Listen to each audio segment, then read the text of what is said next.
uma fofoca em Brasília que a revista Veja está enrolada? Eu queria saber todo mundo sabe que a revista Veja é a folha da canalhocracia brasileira. E daí, na CPI nós vamos provar isso? Não vamos provar 300 nada. ligações, eles querem Nós temos que educar o imprensa. povo. Nós temos que educar o povo para saber que a revista Veja tem lado, que é a voz da canalhocracia, da plutocracia, que é ali que o baronato brasileiro explora, né, o moralismo a serviço da imoralidade. Mas isso não vai fazer o quê? Punir a Veja? Vamos mandar para a cadeia o Tivita? Isso está errado.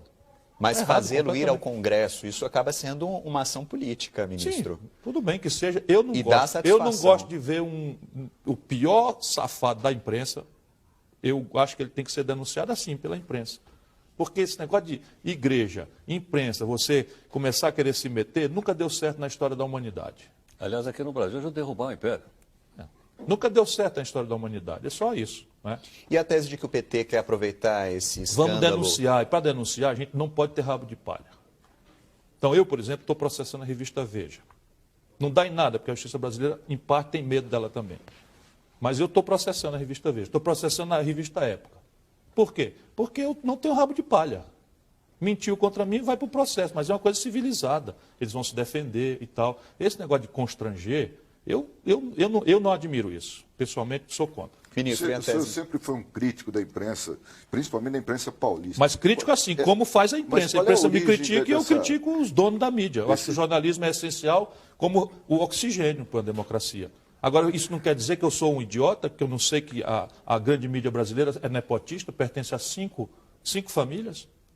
Essa aqui que nós estamos é a única que não é nepotista, mas pertence a um culto. Não sei se vão cortar, mas essa é a realidade da grande imprensa brasileira. E isso é mal para o Brasil. É muito bom, porque a essa imprensa nós devemos as liberdades. Mas o futuro do país pede uma imprensa mais aberta, mais livre. Você não acha que agora a população, de uma forma geral, veja, nós estamos sendo transmitidos ao vivo aqui no r7.com.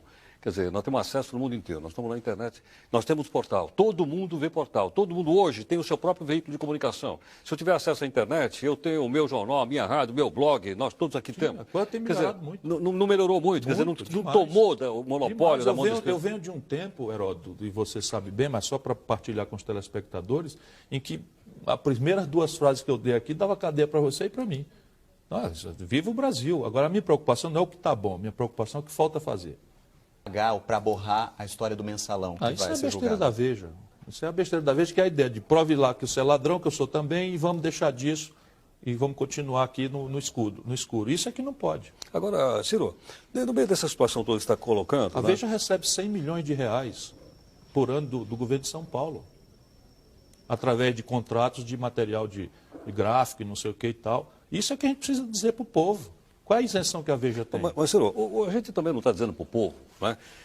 Só aparece maracutaia. Você mesmo agora falou, o senhor trabalha o dia inteiro, aí chega de noite em casa, fulano roubou, ciclano roubou, aí tem essa confusão das empreiteiras, aí aparece uma empreiteira que está ligada com uma dúzia de governadores, aí o sujeito empresta o aviãozinho para o filho passear, e aí o outro vai não sei para onde, quer dizer... Sim. São fatos reais. Que a gente denuncie são reais, por regra, sim. A minha grande questão é que a imprensa não aprendeu ainda aquilo que a imprensa democrática do mundo civilizado, do mundo avançado, já faz, que é separar o joio do trigo, qualificar para o cidadão a condição dele criticar e separar. Por exemplo, houve um grande escândalo quando eu era deputado federal, eu vendo por dentro a esculhambação. Eu estava comentando com o professor, o grave problema do Congresso brasileiro, especialmente da Câmara, é a produtividade. Você tem 20 mil propostas pendentes de deliberação e a Câmara consegue, nessa conversa mole do século XIX, votar 2 por semana. Então, se não começar nada novo, falta 10 mil semanas. Um ano tem 52 semanas. Isto é uma coisa grave, tem a ver com um colapso crônico, porque ali não se discute questão tributária, questão previdenciária, não se discute educação pública, saúde pública, não se discute política industrial de comércio exterior, questão de ciência, tecnologia, inovação, tudo que interessa não tem lugar ali. E se discute o quê? Bobices locais, paroquiais ou triviais, ou delegacia de polícia e tal. Um belo dia explode um grande escândalo, o Fernando Rodrigues, meu amigo, né, ele que me perdoe, achou que ia ganhar o Pulitzer. Né? Aqui não é o Pulitzer, é o prêmio ESSO, ainda existe? Não? Prêmio ESSO existe. De uma reportagem denunciando os deputados indo para o estrangeiro com a família, passear. Né? Aí qual é a manchete? Congresso gasta 50 bilhões, sei lá quanto, levando para dentro para passear. Não é o Congresso. Eu disse para ele, Fernando, fui lá conversar com ele, Fernando, se isto fosse o elemento ajuizador de quem é decente e quem não é, e eu sei que não é, mas vamos aceitar para argumentar que viajou com parente para o estrangeiro 2 vezes em 4 anos, é pilantra. Vamos aceitar para argumentar. Não viajou, não é. Ah, se fosse, era muito bom.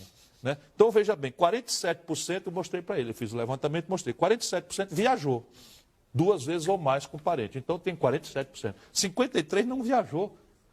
Qual é a diferença dessa notícia? A notícia é a seguinte, no bar, na bodega, o cidadão ali que está na Câmara, diz assim, está vendo aí o bagulho de pilantra lá em Brasília, tudo viajando. Aí o outro lá diz assim, o meu não. Eu peguei lá a lista, estava no jornal, o seu viajou, o meu não. Aí você salva o sistema, salva a crença na democracia e qualifica a necessidade do povo escolher. Você acha que, só um detalhe, você está na oposição ou está na situação? Não, eu sou o mais oposicionista dos assuntos. Até agora só ouvi você criticar como o governo. Não tem oposição no Brasil, como não tem oposição no Brasil, eu estou fazendo um trabalho. Mas na hora que o Brasil correr um risco de retrocesso, não duvide que eu estou com a Dilma. Não estou falando disso, mas estamos falando que só ouvi crítica agora, a política... Não é crítica, a política está errada. Ela é melhor do que era, muito melhor, mas está errada. Ela é melhor porque era, por quê? Porque eu gosto do Lula? Não, eu gosto demais do Lula. Mas não é por isso, é porque o salário mínimo quando o Lula tomou posse equivalia a $76, hoje equivale a 330. Também graças ao câmbio desvalorizado. Sim, não pouco importa. Eu já estou criticando o câmbio aqui, mas se você desvalorizar 20%, o salário mínimo ainda vale 4 vezes o que valia o do Fernando Henrique. Ponto final. E as pessoas compram pão, não compram dólar, mas compram pão, que é trigo, que é dólar. Andam de ônibus, andam de metrô, que é diesel, é eletricidade, que é câmbio, que é dólar. Então, as coisas, a proporção dos salários na renda nacional é a melhor da história. O poder de compra do salário mínimo é o melhor da história. Então, assim, eu sou capaz de defender, mas o que é bom não precisa de explicação. Um espaço precioso desse, não é, que não existe na imprensa brasileira, que vive da futrica, vive da coisinha, da miudice, não deixa o povo entender onde é que a andorinha dorme, tem que ser aproveitado para a gente discutir os problemas. Eu cheguei agora há pouco de Brasília e lá, para variar, né, não se fala de outra coisa a não ser da CPI do Cachoeira. Sempre tem que ter uma crise, um negócio quente. Eu queria saber do senhor o que essa CPI pode dar, né, que prejuízos pode eventualmente trazer para o governo ou para a oposição, porque todo mundo está se perguntando isso. Ela começou parecendo que a turma do deixa disso está tendo sucesso. Porque é inacreditável que o PT tenha entrado numa esparrela dessa, na minha opinião. Quer dizer, de novo, eu sou adversário do PSDB, aliado do PT, mas peraí, o PT no governo incensar uma CPI é a primeira vez na história que eu assisto. Eu tenho 32 anos. Porque geralmente o governo tem... Não, o governo não pode ser. De oposição. No mínimo, você deriva energias. No mínimo, você comove a sociedade. Você imagina o que é? O povão saindo de casa 4 horas da manhã, 2 horas de ônibus para ir para o trabalho, 2 horas para voltar, um terceiro expediente, ninguém paga nada para ele, saúde não presta, tiro, bala perdida, não sei o quê. Quando chega o cara para repousar um pouquinho, ligar a televisão, então me roubo de milhão dos engravatados e canalices, então rouba você, que o outro rouba também, o PSDB é ladrão, o PT também é. Estão conseguindo provar para a sociedade brasileira que é tudo igual e não é.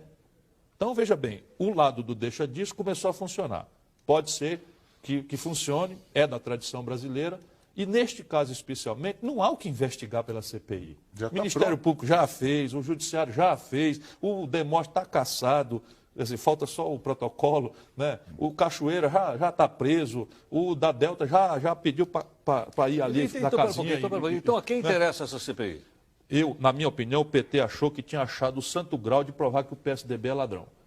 E aí o PSDB disse assim, então vamos achar a parte que toca ao PT desse escândalo. Aí pegaram essa Delta, já um bocado de petista enrolado, diz que o Zé Disseu tem recibo dentro dessa, de novo. Não é possível uma coisa dessa. Né? Mas não é só isso, quer dizer... Não, agora, pode não dar nisso.